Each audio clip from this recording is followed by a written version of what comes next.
All right, hi there, guys. I'm doing mine on the film Dead Presidents. Um, so, to start off by answering these questions, who are the main characters in the film and what is their relationship to one another? The main characters are Anthony Curtis, Skip, Kirby, Juanita, Jose, Cleon, Cuddy, Cowboy, and Dahlia. Just go over a few of those. Anthony Curtis is the main character. He's the one that we follow from his childhood all the way up to him going to war and him coming back from the war and his family and lifestyle. And then Kirby is just kind of like his mentor, I would say, or like his kind of like his father figure in the movie. He gives him a job. He is a milk boy, but he's also running errands and collecting, like, I think it's like lottery tickets almost, but like numbers. And like, I'm pretty sure it has to do with like a betting ring or something like that. It's not really clarified in the movie. But he works for Kirby. Kirby just kind of gives him an extra job with some extra income. But he's also like a father figure to him. Skip, and there's also Skip, and Juanita is his girlfriend in the beginning of the movie. Anthony Curtis goes over to her house, and the sister likes him, you can tell. Juanita's sister likes him, but Juanita is his girlfriend, and then he basically sleeps over one night. They have sex. And basically, Anthony Curtis tells her, like, I'm going to war. I don't want a relationship. I don't want you to have to wait for me. And she basically tells him, I want to wait for you. And she finds out she's pregnant while he's at war. She has the kid while he's at war. All that stuff. Meanwhile, Cuddy is actually a guy who comes into play that Anthony Curtis doesn't know about. He basically is like, when he does like sugar daddy, helping take care of her, pay her while she does like sexual favors for him. But he basically takes care of Juanita and pays all her bills while Anthony Curtis is gone at war. He has a very tight control over Juanita. Yeah, those are just to name a few of them. Cowboy, he is one of the guys that hangs out at Kirby's club. And he is super competitive, but Anthony Curtis is really good at pool. So he kind of hustles him at pool and wins some money from him. And Cowboy gets really mad at him. And then when he returns from war, the same kind of thing happens. But then Cowboy talks to him and is kind of taunting him about Cuddy basically having sex with his girlfriend / wife while he's been gone at war, and kind of makes fun of him. And basically Anthony Curtis just blows up. The PTSD kicks in, and basically, they get into a huge fight, and he beats him to a pulp. They have to pull him up. They have to pull Anthony Curtis off of Cowboy. Just to name a few things about the characters. When the film begins, how do we know that the main character is happy, normal, stable? What scenes demonstrate this? Well, we first start off at the beginning of the movie with basically a flashback to when Anthony Curtis's brother returns from school after just graduating, and his mom and father are all sitting at the dinner table with him, and they're talking to his brother, and then his mom kind of looks at him and goes, see, look, this is what you're going to do. You're going to go to college and graduate from college. And then Anthony Curtis pipes up and says, no, I want to be like Dad. I want to go to war. I want to fight for my country. College is not for me. His mom freaks out on him. Clearly that's not what his mom wants. She thinks that the war is awful. It's for people that don't have anything to do with their lives. They go to war. His father is very accepting of it, and he tells him he'll take care of it and talk to his mom. But throughout the whole film, Anthony Curtis's mom is never okay with it. Him and his mom do not get along because he went to war instead of going to college, but his dad respects him for it. His dad doesn't care. But basically we see he's happy and normal because Anthony, we see his childhood at the beginning of the movie, and he's very happy. He's very energetic. He loves doing his job as a milk boy, running his milk route. He's very happy doing it. He knows all the people that he delivers the milk to. He's got great friends. He loves his friends. He's just a very happy, outgoing guy. He's got plenty of friends. Everyone in town knows him. There's a bunch of reasons why he seems happy and normal. Who or what does the film characters want? What is their goal or pursuit for the duration of the film? So basically, I would say Anthony Curtis's goal was to go to war, fight for his country, make lots of money, come back home to his family, and live happily ever after. Well, he goes to war and he comes back and realizes that his wife/girlfriend is with Cuddy, and he freaks out about it. He says she never can see him again and they'll be fine. Well, Cuddy doesn't just go away. He keeps coming back, and one night, well, I mean, I'll wait till the next question to answer that. But basically his pursuit is going to war, staying strong, being true to himself, even though he's going through all crazy traumatic events at war. Describe the trauma scene that causes the character to become deviant. So this is why I was waiting. Basically what happens is he goes to war and he's put through tons of traumatic events, seeing his friends die, seeing his other soldiers die. One of them died in his arms while they were waiting for the medevac helicopter. He's gone through so much trauma. But the one scene that breaks him is when he's home and he finally thinks his girlfriend/wife, Juanita, is done seeing Cuddy. Well, he comes home one day from working at the butcher shop, and Cuddy's leaving his house, leaving his apartment where Juanita and him and his children live. He's zipping up his pants, and Anthony Curtis freaks out on him. And Cuddy is a hardened criminal/gangster, so he pulls a gun, shoves him down the stairs, beats him to a pulp, and says, basically, you better start respecting me because I'm not going away. It's not going to happen.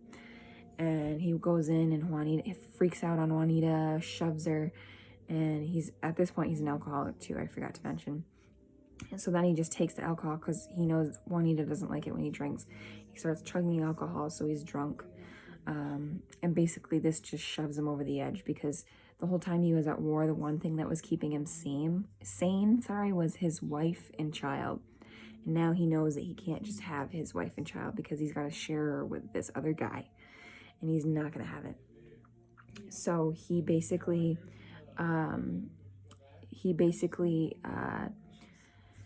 goes to Kirby's bar and tells him, like, I need a job. He's also struggling to find work because no one will hire him because all he's got for background is the war. So he goes back to Kirby, and they make up this huge plan to rob a bank, which I'll get into later, but that's his tipping point, is when his one thing that he was fighting for this whole time is taken away from him. What mindset or philosophy does the character develop to deal with their depression, anxiety, suffering, loss of the trauma? So he basically develops alcoholism. He gets drunk. That's the only way to suppress his feelings. So basically he's just drinking every day in large amounts, getting completely drunk to try and basically forget his problems. This trauma causes him to have nightmares, so he can't sleep. So he gets extremely drunk so that he passes out and sleeps, even though he still wakes up with the night terrors and stuff like that. And he just goes on a downward spiral because of this drinking. What crime does this character commit? Like I said, he planned a bank robbery. He follows through with it, and him and his friends, and basically shoot a bunch of the armed guards from the armored vehicle where they transport money from bank to bank. And basically they get caught up. There's more guys than they thought. So Juanita's sister, Dahlia, is part of this plan, and she gets shot, and the police are coming. So everybody's running away, and everyone's trying to get Anthony to run, but he's holding Dahlia as she dies in his arms. So another huge traumatic event happens to him. Apply this psychological studies to the characters in the film. So this is where I would tie in the page Thinking Co. By Ashley Crossman. the structural strain theory. So, quote, according to this theory, societies are composed of both culture and social structure. Culture establishes goals for people in society, while social structures provide or fail to provide these means for people to achieve these goals. So his biggest thing about why him and his girlfriend were fighting was because he couldn't find a job. That's why he was drinking, spiraling out of control, because he couldn't provide for his family. So his wife kept going back to Cuddy to get these, to get money, because he couldn't provide it. He couldn't find a job where he could provide for his family and his new coming baby. So this structural strain theory is basically connected because society had this image about him being a black man that's just come back from war, and that's all he's done. He has no other experience. He didn't go to college, so no one was wanting to hire him.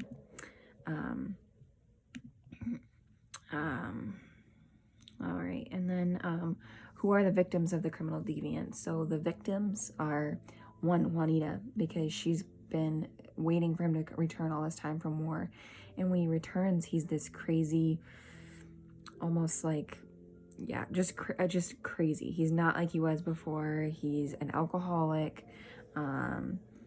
He's got PTSD, so he's mad all the time, takes it out on her. The other victims are the people of from the bank robbery. So all those guards, there was at least 4 or 5 of them killed. Not to mention Juanita's sister Dahlia. She was killed too. So she was also a victim of his crime. And all these people were just doing their jobs, and Dahlia was just roped in because they needed another person. She wasn't even supposed to do it with them. How does the filmmaker depict the victims of the criminal deviant? Are they shown as deserving crimes committed against them? Is the criminal portrayed as being unable to stop themselves, or are they shown as making a choice? What scenes demonstrate this? So basically, at first I was like, well, they portray them as victims, but then I thought about it, and not really. The way the movie shows these victims is that Anthony Curtis was just on a huge downward spiral. There was no thinking on his part. There was no way he could stop himself. He was going down for this no matter what. But him and his friend, they all thought that they would never get caught. They thought they'd shoot 2 guys, take the money, and be gone and rich. So he wasn't thinking through his actions. There was no stopping him. They even talked about it in one of their meetings before they robbed the bank. They said, Mom said, what if we get caught? And Anthony Curtis piped up and was like, we're not gonna get caught. Like, he was like so oblivious to the thought of his of actually getting caught or being held responsible for his actions. These victims were shown as victims, but almost more like Anthony Curtis was the victim of not being in control enough to stop himself from hurting these victims, if that makes sense. Does the victims of the criminal deviant demonstrate post-traumatic stress or other emotional disturbances of being a victim? So the victims that were all killed or injured during the robbery, we never saw after that. The movie ended. So looking back to the one victim, Juanita, we didn't get to see her reaction as to her sister dying from this, but we did get to see how Anthony's PTSD affected her. We did get to see how depressed she was, how she thought the only way she could provide for her kids was doing sexual favors to Cuddy.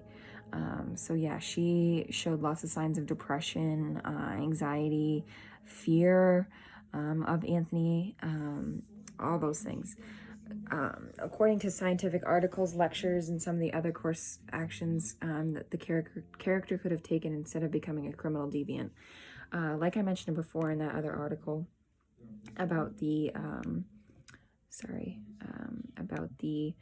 structural strain theory. Again, if he had gotten a good job right after he got out of the war, I don't think a lot of this stuff would have happened. He wouldn't have been as desperate. He wouldn't have wanted to go rob this bank. He would have been well off with money and happy with his kids.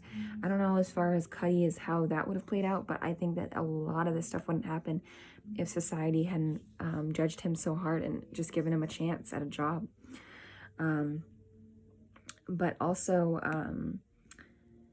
I mean, looking at the video of the war veteran, I'm trying to pull up his name, sorry. So the soldier, the Blanco soldier, how he talks about what he went through before he had his big explosion from the PTSD was when he tried to kill himself. He just, like he said, he had no control over his mind, his thoughts, nothing. He had no control over his life whatsoever. And this is the same way Anthony Curtis was. He had no control. He had no idea how bad he had gotten.